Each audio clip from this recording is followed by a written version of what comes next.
I'm Mike Vardy. Meal planning is important because it prevents us from being a disappointed wreck when dinner time comes around and we have no clue what to make, or even if we have the ingredients to make the meal. It's a time and a money saver, but most importantly, it frees up valuable brain space. Creating a meal plan prepares us for the week to come and gives us peace of mind that we're organized and can feed ourselves and our family. That's why I do it, and that's why Plan to Eat helps me do it. Your subscription includes access to the Plan to Eat website and fully featured mobile apps on iOS and Android. And Plan to Eat gives you the tools to clip and organize recipes from any website, the ones your family loves and that fit your dietary preferences and needs. And you can create a meal plan around your schedule. Then what happens is the Plan to Eat software automatically creates an organized shopping list based on your plan. So sign up for your free trial at plantoeat.com/timecrafting. That's plantoeat.com/timecrafting. The coupon will be automatically applied to your account and can be used when you're ready to subscribe. It's valid for new customers only. Give Plan to Eat a try today. And this is the Productivityist Podcast.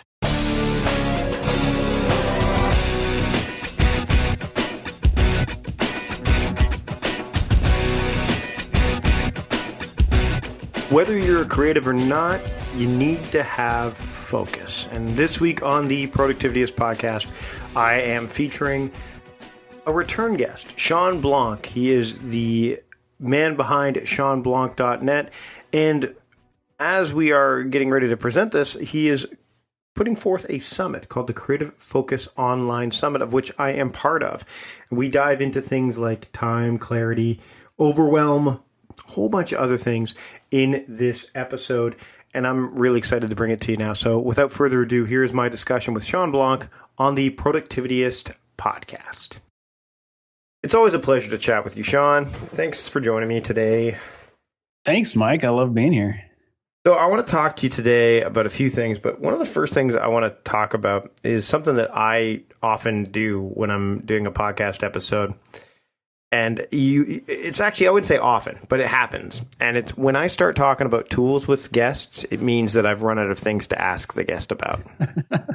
I'll keep that in mind next time I listen to one of your shows and like, oh, he just ran out of things to talk about. That's pretty much the way it goes. And I want to talk to you. I mean, you and I have talked before about tools and stuff like that. And I think tools are obviously important. But I want to talk about the idea between systems versus tools, because you and I both are, I think we're on the same page with this, but I want to get your thoughts on the idea of where systems come in and where tools come in and how they kind of intersect. Can you share your thoughts on that as we dive into this conversation today? So you don't want me to talk about like my clicky keyboard? No, I don't need to. I mean, I know I love it and I could get Amazon affiliate linkage for it, but let's dive into something a bit broader to start off. No, this is good. No, I love it. Like, yeah, the idea of systems versus tools. I think, I think with tools, right, it's easy to jump into talking about tools because it's so quantifiable, right? Mm-hmm. Like you can, you can say, hey, this guy's a writer. What kind of keyboard do you use? And what writing app do you use? And what, blogging software do you use? And all of that stuff, right? And it's sort of like this idea that, well, gosh, if I use the same tools, then I can get the same result. Or you go like, well, I want to do that too. And obviously I've got to have some kind of, tools in place in order to be able to do that. So tell me which tools that I should use so I can start doing that. And so it's so easy to just get hung up on that. I mean, I love to nerd out about it as much as anybody. Like, I run an entire website called Tools and Toys, and it's just, it's just dorky, fun, cool stuff that we can nerd out about. But at the same time, it's the tools in of themselves don't, make a craftsman or make a business person, or they don't make you productive, right? It's how you use the tools, obviously. And I mean, we know this, and I don't think anyone listening is, having any sort of revelation at the moment, but I think the reminder is so helpful of not focusing on the tools or not obsessively focusing on the tools. So I like to focus on systems in terms of how, my approach towards structuring my time in my day and my approach towards capturing ideas and just the mindsets and kind of the systems that revolve around that stuff. And then the tools in and of themselves, A, can be interchanged, and B, don't really matter as much when you're focusing on the system itself. If that makes sense. Totally makes sense. You find you're a new parent again. Yes. Really, like Number 3. A reclaimed parent. Would that be because you're not really new because you've done it before, but you've got a new child, right? Yep. And do you find that the way you work, so the systems that you use or anything like that, do you find that stuff creeps in to the family life stuff? Or do you find that because you've got like kind of a good, we could talk about content strategy and all that stuff that you've got going on with Blanc Media, but do you find that kind of stuff bleeds into the family stuff? Or do you find that you've got, because this is your third go round, or because, you've just got a good sense about you to keep it separate, do you find that they kind of there's not as much bleed as one might think? Do you mean bleed in terms of like my work life kind of infringing on my family life? Or do you mean like my work systems? I think the systems, like just feeling like, that, because one of the things that's happened with me is that, giving my kids checklists and stuff like that, and my daughter occasionally goes, oh, here he goes, the time management guy, right? Like, I love it. Oh man, I wish my kids had checklists. My oldest is 4.5. We're close. Actually, we're thinking of like, we've been talking about giving him a daily checklist in terms of like his morning routine and his evening routine. Cause he's 4.5, but he thrives on routine.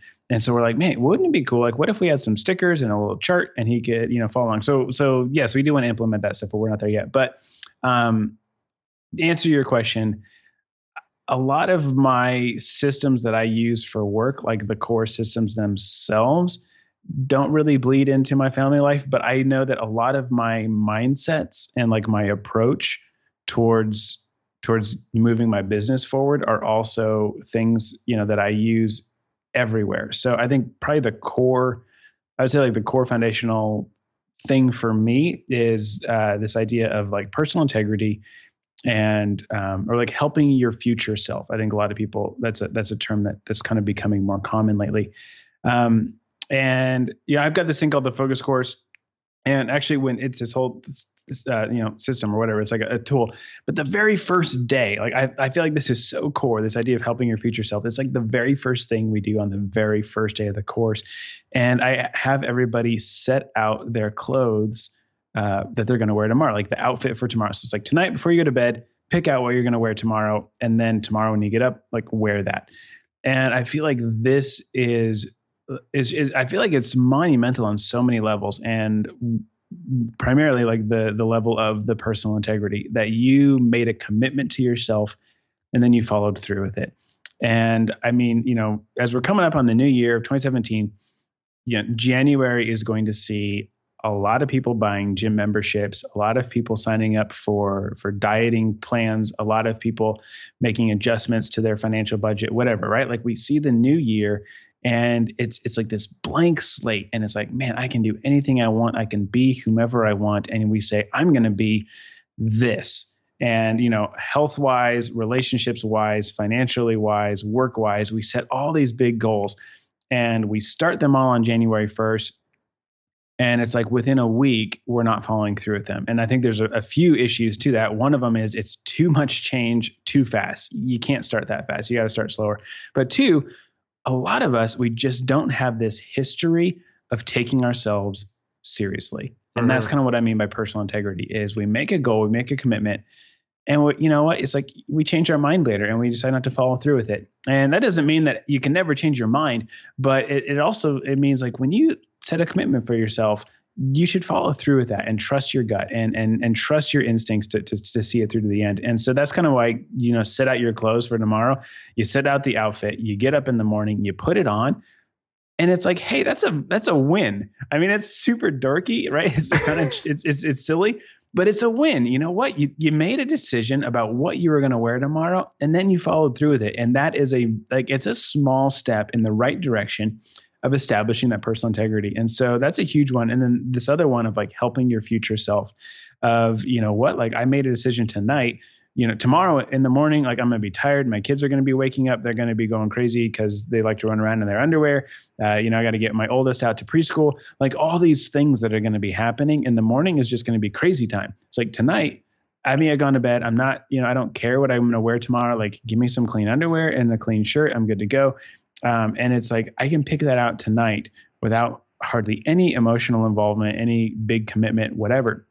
And in the morning, I've just saved myself some mental energy as well as some time for getting ready for my day. And that's like a huge, helping your future self. And so like this little silly thing of sitting out your clothes, to me is like one of the core just bedrocks of, productivity systems and being effective, doing your best creative work, having an effective family life is, having that personal integrity to follow through with your commitments and doing little things now that are going to help make life a little bit easier for you in the days, years to come, etc.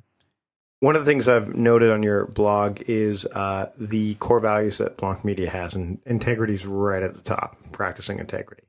I actually look at this, and it's funny because I talked to you about, like, does this stuff bleed into your personal life? I would imagine that being transparent, which is also there, pursuing generosity and building community also do. Would that be correct? Yeah, absolutely. And if anything, honestly, Mike, it's kind of the other way around. Like these are personal core values for myself, for my family that happened to bleed into the business as opposed to the other way around. But yeah, you're absolutely right. So when you sat down to kind of, and again, it's probably not you're sitting down to come up with them, but more to articulate them. Like, because I know a lot of people, a lot of my listeners out there are kind of like, okay, listen, they're not lost, but they don't have almost like and a manifesto isn't the right word, but they get lost in the day to day. They get lost in, the lack of clarity that they can have throughout their day because things are coming at them so quickly and without reproach. What did you do when you were kind of saying, I need to put this out in writing? Like, I need to articulate this so that I have some, like, a waypoint I can look to. Like, how did you do that? Was it something you set out to do, or was it just something that you just kind of said, hey, this has been in my Spark file for a while. It's just time to put it out there? It was assigned to me by my business coach. So I don't know, about 6 months ago, I hired Corbett Barr, Barrett Brooks, who used to work for Corbett Barr with Fizzle. And so Barrett Brooks, stepped down from Fizzle over the summer. And so he started doing some business coaching on the side, and I've been working with him for several months now, and super sharp guy. Awesome. And one of the first things that we kind of did as some of our early, like, kind of coaching sessions was he goes, okay, tell me about your business. What does it look like in a year from now? What does it look like in 5 years from now? He had me describe the business. He goes, okay, in 2017, describe your business. What is it doing? What is what kind of revenue is it generating? What kind of audience are you reaching? What kind of products are you working on? What does your team look like? And he had me describe it in, like, present tense. So I'm writing 18 months into the future, but I'm writing it as if it's a retrospective, basically. And then he, wanted to say, like, what are some of the core values? And so we just kind of talked through some of this stuff, and just kind of, like, worked it out. Like, what's the business about? And the core values, like you said, they're, practicing integrity, being transparent, pursuing generosity, and building community. And, like, these things, like, they're verbs that we do. We practice integrity. We don't value integrity. We practice it. Like, we do it. It's an action, not just like a poster. Right. And so, like, this kind of stuff, it really made me think, like, in terms of, as we're trying to do new approaches to different types of marketing and growing our audience and different business strategies, and we're just experimenting, and it's like, one thing I've learned, Mike, and I know that you can relate to this, is that there is no one right or wrong way to do business. There's no one right or wrong way to provide value to other people. There's no one right or wrong way to grow your audience or to scale your business, right? And there's a lot of people that are doing things that I would never in a million years do, because I feel like slimy incorporating that. But I also know that there's stuff that I used to do that doesn't really work anymore. And so I have to make changes and evolve and adapt, right? And whatever. And so it's like all of this stuff, it's like you're just in the midst of it, like all the spider web of everything. And having some core values that go, this is important to us. You know what? We want to be transparent. We want to, and so one of the ways, like, here's an example for transparency. I'm actually, when this show comes out, I think it's going to be Monday, December 5th. Yep. And you're taking part with me. We're doing this Creative Focus online summit, and it's really cool. All week long, it's happening right now. And what I love about this is tons and tons of amazing people we're having some incredible conversations.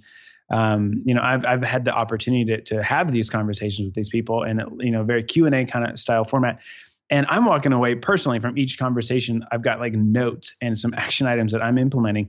But also, something we're doing is this summit is also, we're giving it away for free. People can sign up and go through it and watch the videos, but it's also to help raise awareness of the focus course, which is this guided thing. And we're opening up, sales for that next week. And so I'm telling people about the course, like as they're signing up for the summit, I'm letting them know, you know what, in a week from now, we're going to be opening up registration for the focus course.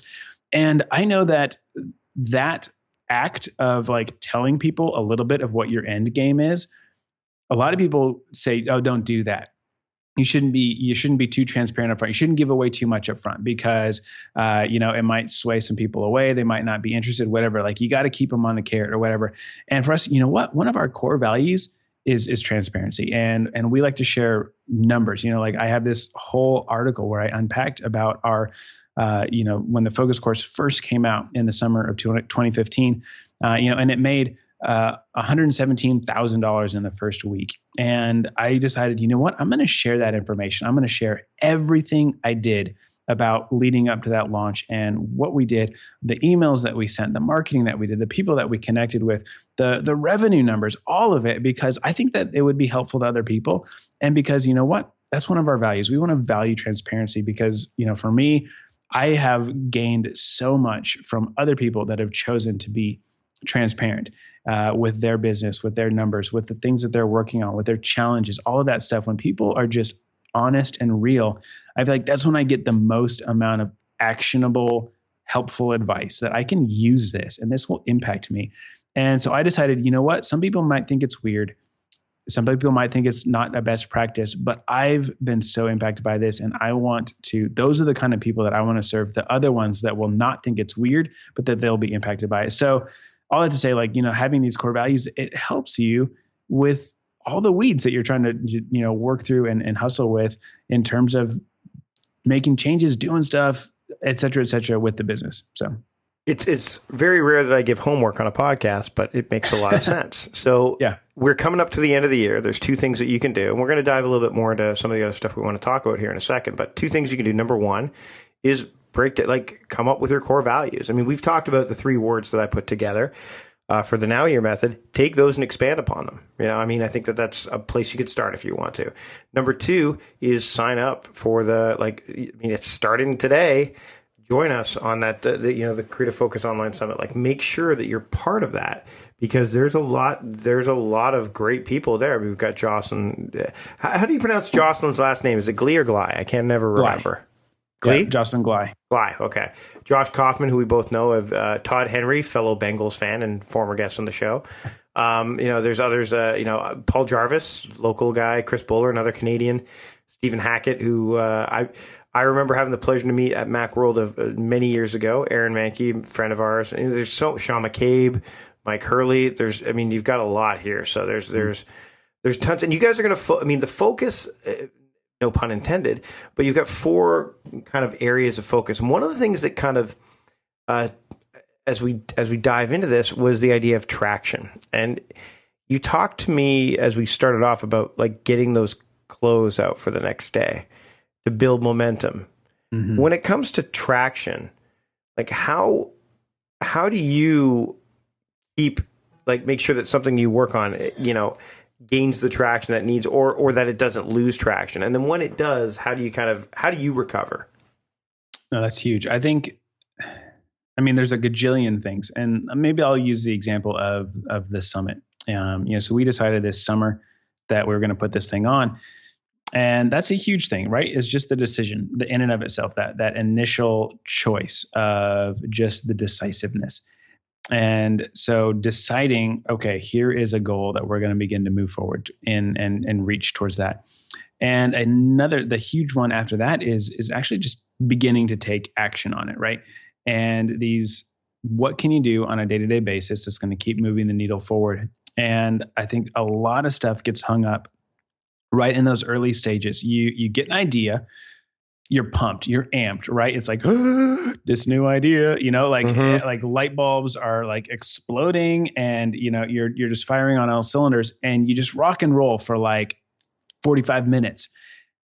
And then you're like, and okay, now what? And it's like that initial just steam of energy, and then kind of you hit the first like snag, or you'll begin to lose a little bit of that initial motivation or whatever. And then it's like, okay, well, how do you keep moving forward? And so just having like that emphasis on what's something that I can do every day that's going to move the needle forward. And, Mike, I know like you have your themed days, where you're just going, okay, like today's admin work on this, and okay, what are the admin tasks that need to happen towards this project? And okay, whatever. And so you're kind of moving the needle forward every day within different areas of the project. So for me, like I kind of have like themed chunks of my day. So every morning, the first thing for me is always writing, and core, or if it's not going to be writing, and then it's like the most important task that needs to happen for something, it's like the first thing in the morning. And so I have like this time set aside every day where I know I'm going to sit down, I'm going to tackle something that's challenging, and that's the most important thing that I need to do. And so in terms of gaining traction, it's just having that consistent time where I know I'm going to show up, and just keeping that accountability keeping that commitment to myself every day, showing up. And then recognizing it, at the end of the day, and going, hey, I did this. Like I showed up today, and, I wrote 500 words, or I wrote 12 words, like it was really hard. I only got one sentence done, but at least I was here. I didn't break the chain, and I showed up. And so I think that's a huge one, is just kind of having that commitment to make regular progress, because like that's how you get it done, right? Is you just keep showing up every day, and you keep making progress, and you just keep whittling away until finally, it's done. And there's this Benjamin Franklin quote. He was talking about using an axe to chop down a tree, and he goes, little strokes fell great oaks. And I mean, it's a little bit more poetic when he says it, but that's the idea of you just keep chopping away at the trunk of that tree and just keep at it, and eventually the thing's going to fall over, and you'll reach your goal. So that's a huge one. I think is just showing up every day. How many articles have you written on ShawnBlanc.net? Just out of curiosity, because you go through, and I'm gonna have links to what you've built and all that stuff, because I think it's you look at how you've built things up, and it's one particular article, how to get time for your projects, where you actually walk through a lot of the stuff here, and you talk about all the things you've done since January 2006 up until basically we're talking a fully completed 10 years. How many articles are out there? I have no idea. Maybe 500, 600, 700, like actual articles. I've kind of got and I mean, that's on ShawnBlanc.net, where I used to do, I don't do as much anymore, but I used to do a lot of smaller, just like link posts. So if you don't count the link posts and you only count like the more kind of substantial articles themselves, there's, I don't know, probably 500, give or take. And then if you count the link posts, I mean, I'm sure there's thousands. Yeah, it's pretty. I mean, your compendium of work is very impressive. And thank you.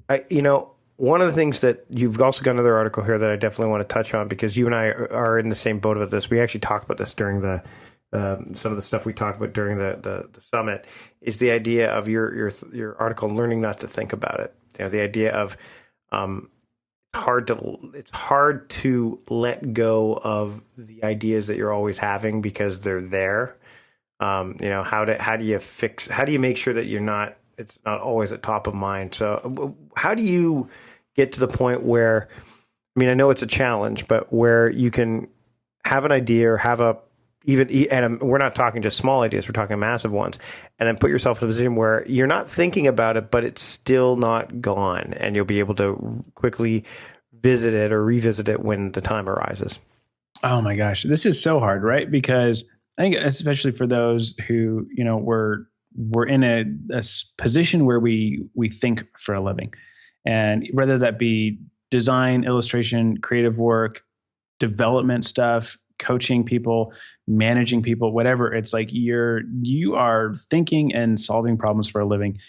That stuff just hangs on in your brain. It doesn't just go away. You don't clock out and leave.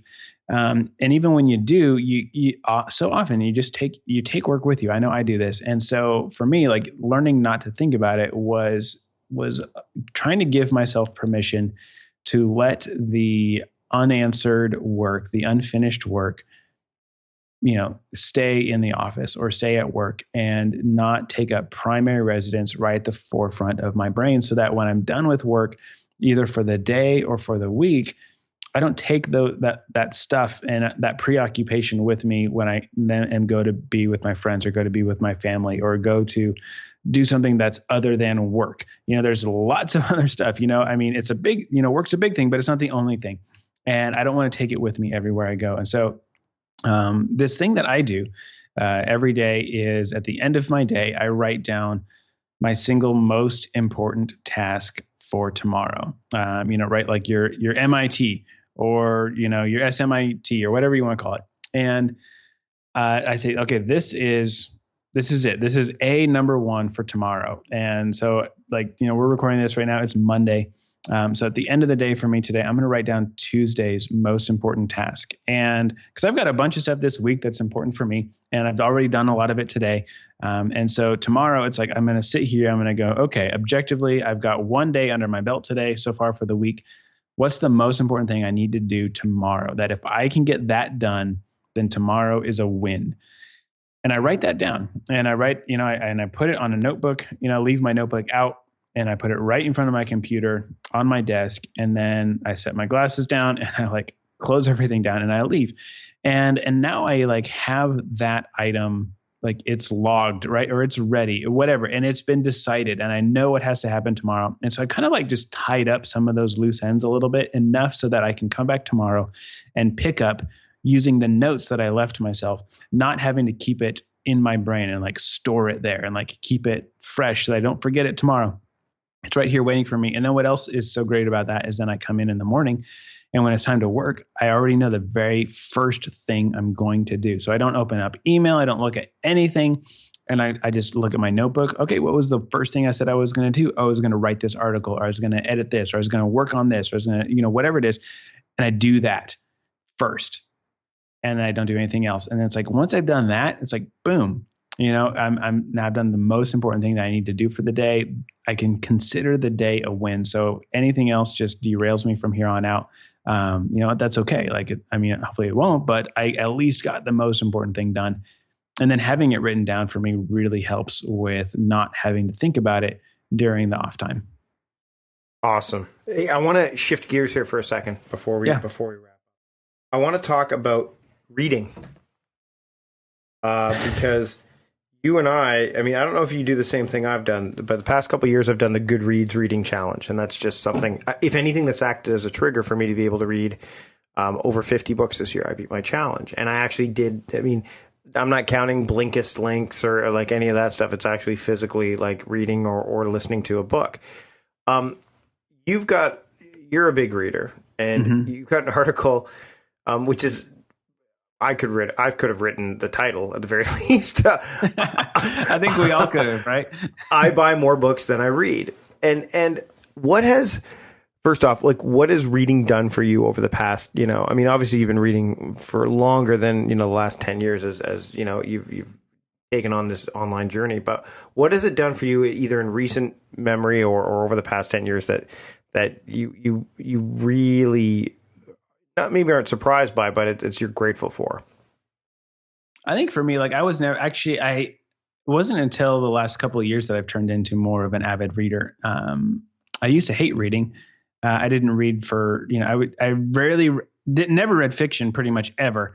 And then would only read nonfiction for specific study topics that I was really into. And I would read, I had to read the whole thing, the whole book, every word of every chapter.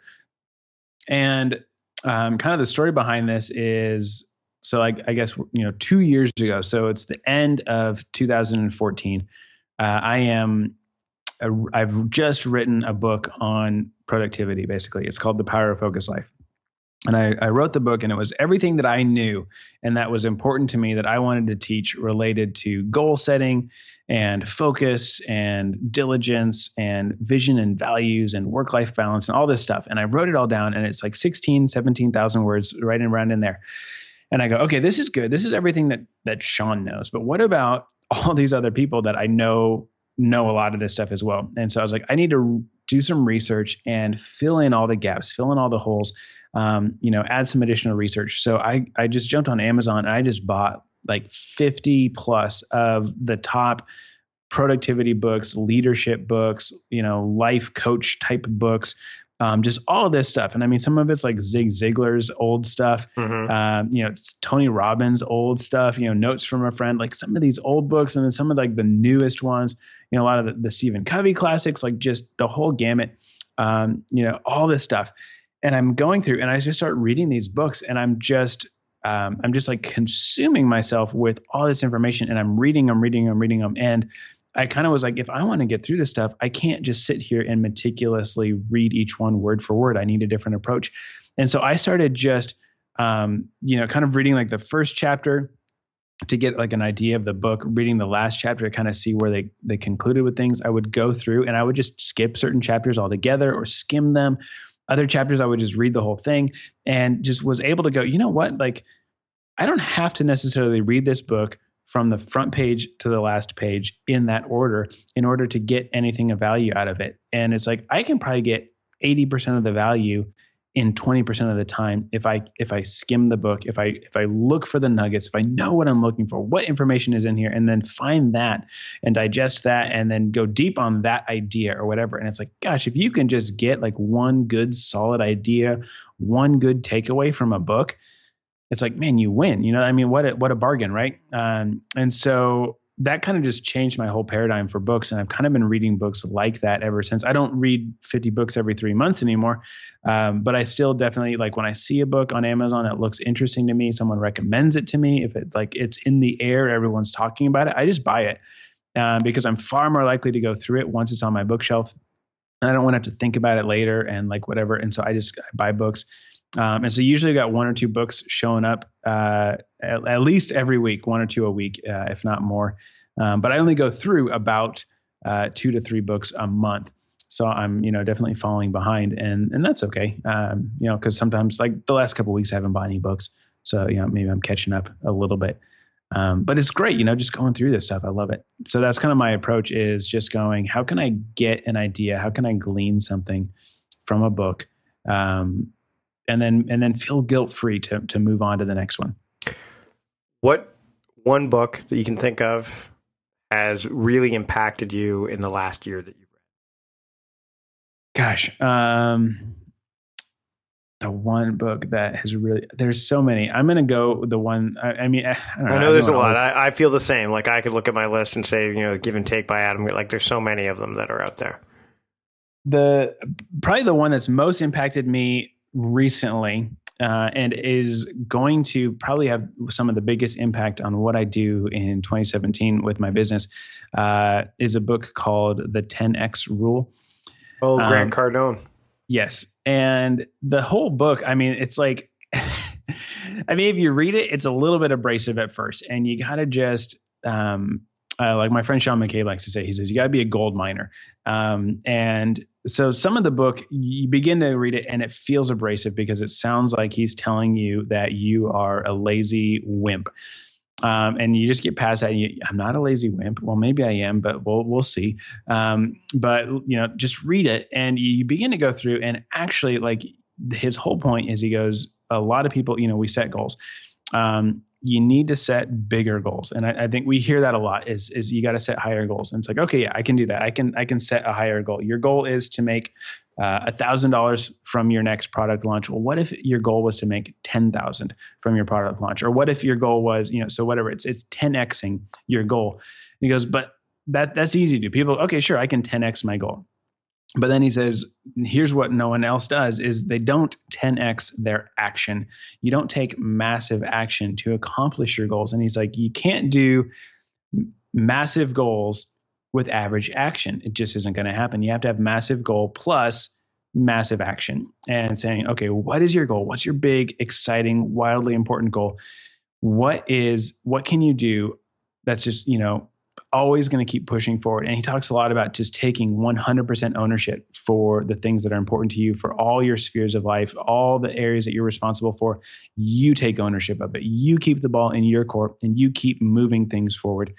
He just talks about just a ton of stuff related to time management and time ownership and just different things like that. And so for me, it kind of got me to think, all right, like I had this goal of certain ways that we wanted to grow the business and certain things we wanted to do to scale. And I had this idea for like something we might do like once a month that might help build that. And I had to walk away and go, gosh, is once a month, that sounds like average action. Maybe we should try to do this once a week. And it's got, man, if we're going to do it once a week, if we're going to do these things, this type of stuff on a weekly basis instead of on a monthly basis, that changes everything. It means we need to scale in this. It means we need more help. It means I got to think differently. It means I got to it opens up all these other problems that you have to begin solving as well. But it just causes you to get things moving quickly. So anyways, that book was pretty impactful for me in terms of making idea changes, some choices, for how I'm going to be spending my time in 2017 of going man, if I have these goals, I got to have the action to back them up. And it really kind of made me rethink how I was spending my time and what action I was taking toward my goals. So yeah, the 10X rule. Awesome.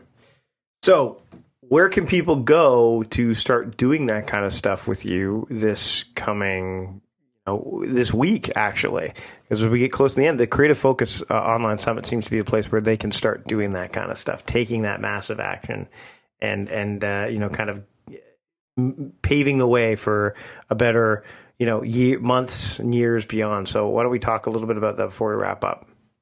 Yeah, everything is at thefocuscourse.com. You find it all there.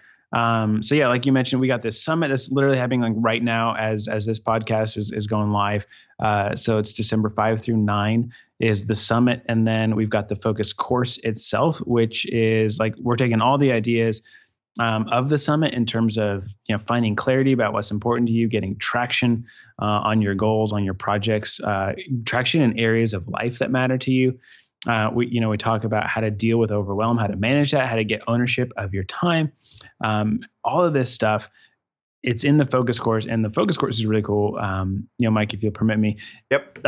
It's, it walks you through all this stuff, which I love. And, coming back to that story I was telling earlier with all the books, right? I bought all these, Zig Ziglar and Tony Robbins and all these books, so much more than just those guys, obviously, but they're they're kind of like another generation of the productivity stuff. And it's just even just going back that far.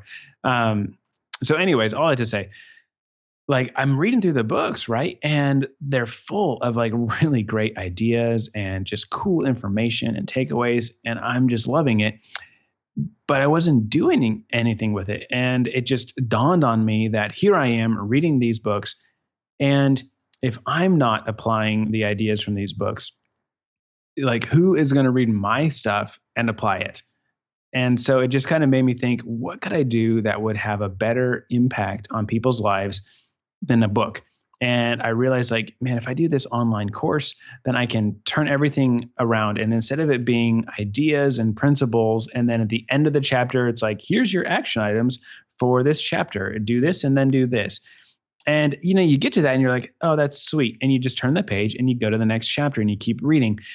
And it's in the experience, it's in the action that you actually apply the change, right? That's where change takes root, is in the action and in the experience of it. And so I felt if I can create a course that was action centric, that said, here, do this, and had these different assignments that were fun. It was cool. There was a community of people that were doing it with you. And so there was this group dynamic and all of that.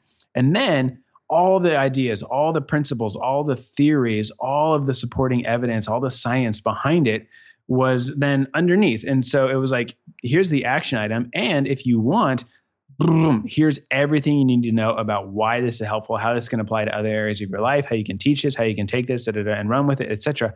But just starting with the simple little action. And so that's kind of what the course is.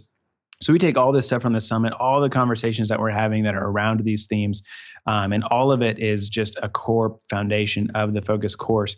So anyways, I'm a huge fan of it. Obviously, like I love this thing. It's been so powerful. Mike, I know you've been through it, and a bunch of your listeners, this isn't to a lot of these people. It's probably not even new because, we've discussed this stuff before. It's powerful. So anyways, it's all on the focuscourse.com. You can check it out. The summit is free this week. And then next week we're open up registration for the course. And I would love to, see as many folks there. Come check it out, come say hi, and hopefully join us. And then we're doing a big class. Everyone's going through it starting in January. Awesome. Shawn, where can people find you other than obviously at thefocuscourse.com to catch up with your work and keep a bridge with everything you got going on? Yeah, if they like Twitter, I'm Shawn Blanc on Twitter, and my personal blog is shawnblanc.net. Awesome. Thanks so much for joining me again this week, buddy. I know we're going to have a great time this week at the summit and then beyond, of course, as usual. Yeah, and TED point. The summit's all online, so like you don't have to travel anywhere, right? Like it's videos, everything's on demand. So anyone who's going like, well, it's a little late now, it's like actually no, it's perfect because you jump in, and it's just videos that are all on demand. You can just watch it on your phone, your computer, whatever. And there's again the quality of the people you have on board is phenomenal. So it's definitely worth it. Everybody check it out this week, and then get into the focus course. If you go to thefocuscourse.com, you'll see at the bottom, it's like, you'll see I've taken it, I've gone through it. It's phenomenal. So again, thanks, John. Thanks, Shawn, for joining me this week. Yeah, absolutely, Mike. Thanks for having me. It's always a pleasure. Big thanks to Shawn Blanc for joining me this week. You can find all the show notes in the blog post associated with this podcast episode or wherever you are listening to this podcast. The notes will be right there. And don't forget to join me in the Creative Focus Online Summit. I'll be there along with a whole slew of other guests, and you can head over to the link to check that out as well. Thanks to John Polster for producing this week's episode of the show. Thanks to all of you for listening. And by the way, if you're interested in getting more content surrounding this episode and others, you can become a supporter of the show. Become a patron over at patreon.com/productivityist. There are tons of perks available for you as well. So go ahead and check that out at patreon.com/productivityist. Until next time, I'm your host, Mike Vardy, reminding you to stop guessing and start going.